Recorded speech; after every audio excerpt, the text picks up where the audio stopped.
প্ৰধানমন্ত্ৰী নৰেন্দ্ৰ মোদী ডাঙৰীয়াই মুদ্ৰা আঁচনিখন আমাৰ দেশৰ যুৱক যুৱতীসকলক উপহাৰ দিছে। এই আঁচনিৰ জৰিয়তে আমি বেংকৰ পৰা 20 লাখ টকা পৰ্যন্ত আমি ঋণ পাব পাৰো। মোৰ লক্ষ্য হল চৰকাৰে আগবঢ়োৱা 2 লাখ টকাৰ সৎব্যৱহাৰ, এটা সিভিল স্কোৰত আমাৰ সুন্দৰ প্ৰতিফলন আৰু বেংকৰ লগত ধনৰ লেনদেন, এইবিলাকৰ বিষয়ে আমি আপোনালোকক জনাই থাকিম। আমাৰ উদ্দেশ্য হল যে আজি যিসকলে 2 লাখ টকা পাবলৈ সক্ষম হ'ব, তেওঁলোকৰ যাত্ৰা 2 লাখ টকাত শেষ হৈ যাব নালাগে। তেওঁলোকে যাতে পৰৱৰ্তী দিনত প্ৰধানমন্ত্ৰী মুদ্ৰা আঁচনিৰ জৰিয়তে বেংকৰ পৰা 20 লাখ টকালৈকে লোন ল'ব পাৰে। আমাৰ লক্ষ্য হল আপোনালোকক প্ৰধানমন্ত্ৰী মুদ্ৰা আঁচনিলৈ আপোনালোকক প্ৰস্তুত কৰা।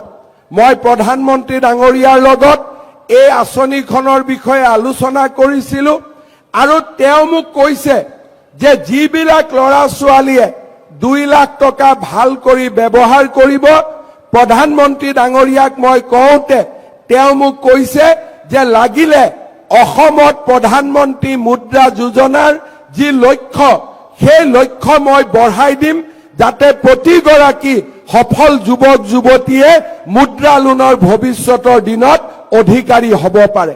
মই বিশ্বাস কৰো আজি যদি এই 1 লাখ ল'ৰা ছোৱালীক আজিৰ 25,000, পৰৱৰ্তী দিনৰ 75,000 আৰু তাৰ পিছত 1 লাখ, এই 2 লাখ ল'ৰা ছোৱালীক যদি আমি প্ৰধানমন্ত্ৰীৰ মুদ্ৰা আঁচনিলৈকে লৈ যাব পাৰো, তেতিয়া আমাৰ অসমৰ সামগ্ৰিক যিটো পৰিৱেশ, সেই গোটেই পৰিৱেশটো সলনি হৈ যাব।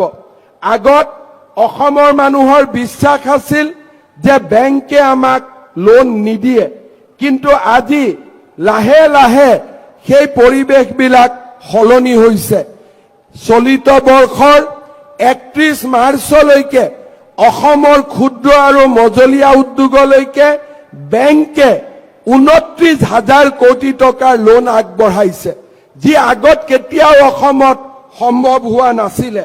চলিত বছৰৰ 31 মাৰ্চলৈকে যদি ক্ষুদ্ৰ আৰু মজলীয়া উদ্যোগ আৰু ব্যৱসায়ী গোটেইবিলাকক যদি আমি ধৰি লওঁ, যোৱা বছৰটোত বেংকে 37,000 কোটি টকা লোন অসমৰ যুৱক যুৱতী আৰু ব্যৱসায়ীসকললৈকে আগবঢ়াইছে।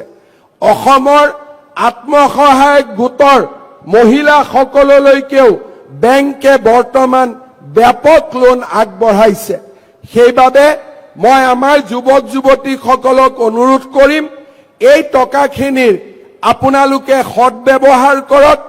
আপোনালোকক আমি সহায় কৰিম ভৱিষ্যতৰ দিনত আপোনালোকে যাতে প্ৰধানমন্ত্ৰী মুদ্ৰা আঁচনিৰ লোন পাব পাৰে, তাৰ বাবে আমি আপোনালোকক উপযুক্তভাৱে গঢ়ি তুলিবলৈ চেষ্টা কৰিম। আপোনালোকে মাত্ৰ আমাক সহায় আৰু সহযোগিতা কৰক। আজিৰ এই সুন্দৰ দিনটোত মই তাৰে আপোনালোকক আহ্বান জনাম।